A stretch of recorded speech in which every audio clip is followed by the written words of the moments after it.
Hey guys, welcome back to the channel. If you're new, welcome to the family. Let's see what's going on at Spanky's today.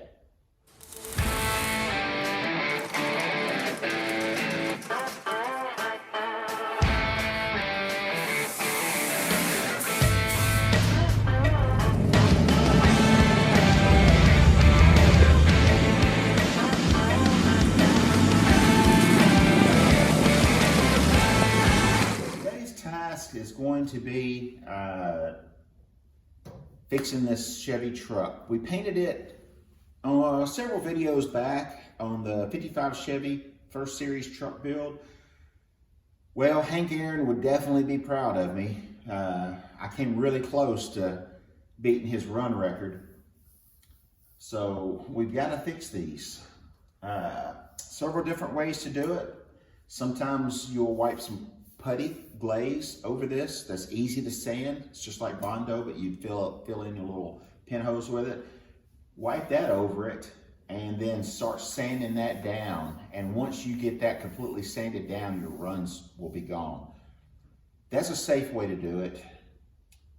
But I'm gonna try to just knock these down with a little nib, with a little, when I say nib, not a steel nib or anything, but just a small block with some 600 grit on it. I think I can do that. And you can see I had one right here and I've already done it. So let's go ahead and knock these down and then we'll get that polish back out. I'll always wet sand and buff everything that I paint. So runs don't really bother me if you get them.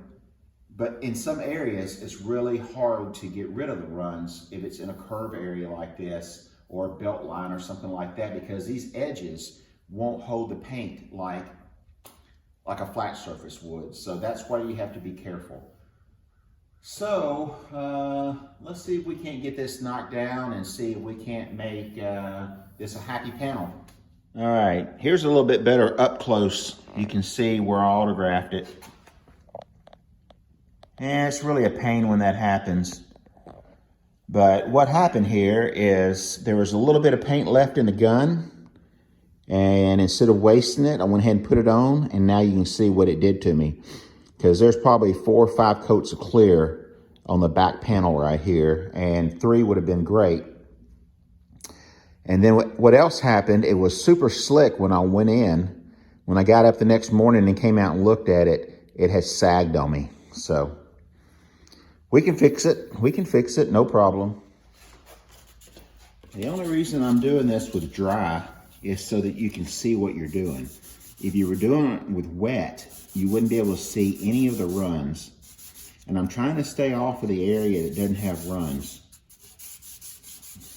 Being in a curve like this, it's really hard.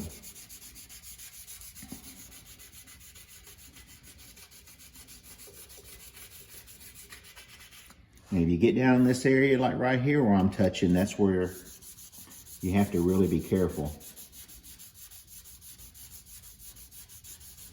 It's better to do that area when you're doing the blend with a much, much lighter paper. And this is a 600 right here, a 600 wet. Usually the reason we use and wet sand is to keep the paper from getting packed in like that. But right now I'm more concerned about staying in my area, coloring within the line, so to speak. So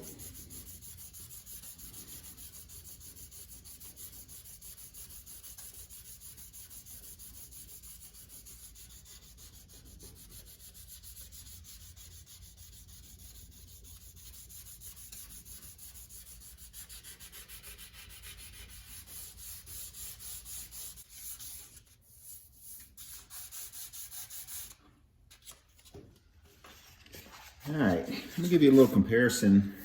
I'm getting it down. You can see there's a small mark right here where you can see that I've got some shiny under it where the paper hadn't touched. And you can see this run right here. And then there's a run right there. Hopefully that stuff will show up. Let me turn the camera up a little bit. All right, right here, right here. You can still see where those runs are. You can see the shiny paint where the paper is not touching. You want to try to keep your hard block on the runs. And there's that other little spot right there. But let me show you the difference between dry sanding and then wet sanding, using the paper as a wet sand. I can still see the areas that I need to touch or that I need to get. And I am carefully trying to stay in that area, and I'm blending it from the thick part down. There's more clear here where it ran than underneath it. So I'm working my way down this way, trying not to get down in these areas here. You can see where I've touched a little bit, but there were runs and stuff down through there. So let me show you what happens when you use water and you wet sand.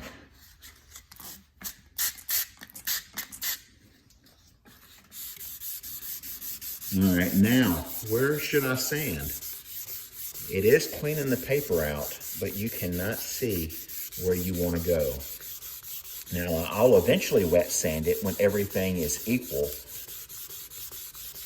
But right now, I might be sanding over some areas that don't really need to be sanded over and removing material that I'll later regret when I've gone too far. So that's why I dry sand the runs for the first 95%. Just a tip. There's plenty of different ways to do it, and I'm not trying to teach you a certain way. I'm just telling you what works for me, because right now I'm basically blind and I don't know where to sand and where not to sand.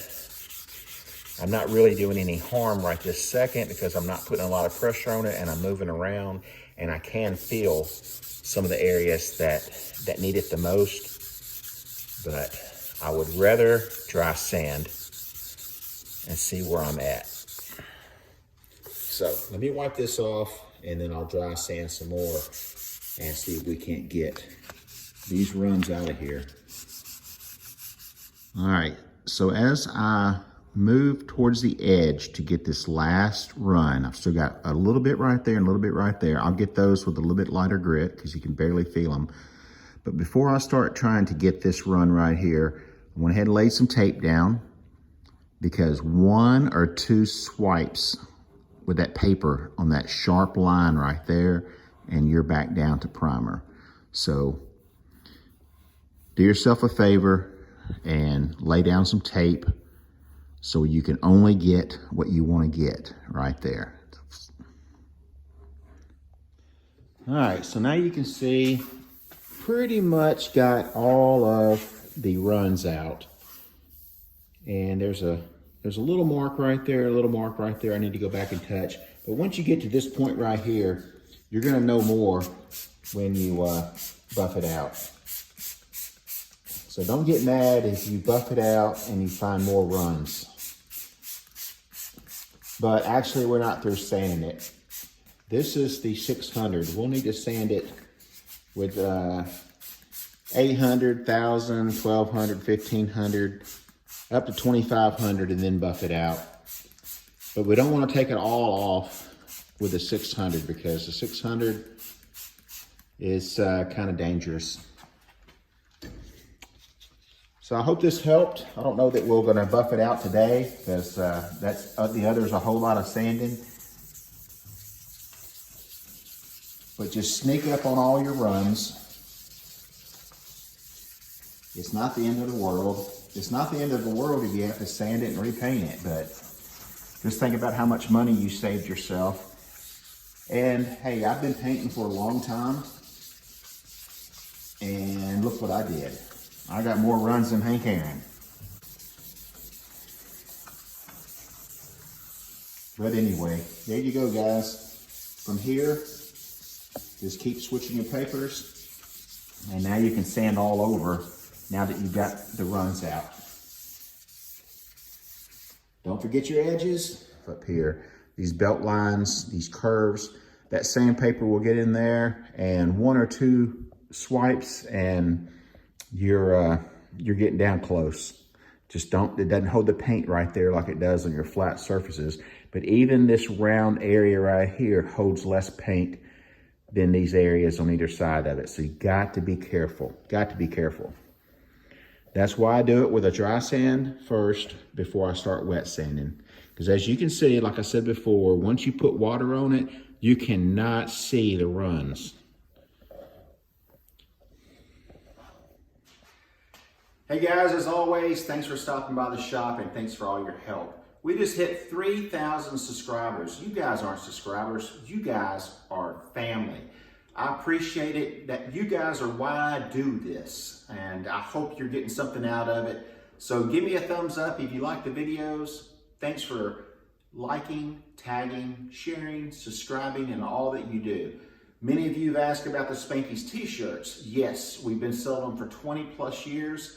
Spanky'sHotRods.com, pick you out a shirt. We're also always got contests on t-shirts on our social media group, Facebook, Instagram. So if you've got a wore out shirt, right now we've got a contest going. If you've got a wore out Spanky's t-shirt, send me a picture of it. We're gonna have someone pick the worst wore out t-shirt out there and we're gonna send you a t-shirt. We're also gonna send everybody send someone a t-shirt that actually goes on and likes the post. And if you buy a t-shirt right now during this contest, we're gonna pick a name out of the hat and send you a free hoodie. So anyway, thanks so much for all that you do. Now get out in the garage and go build something. See you in the next episode.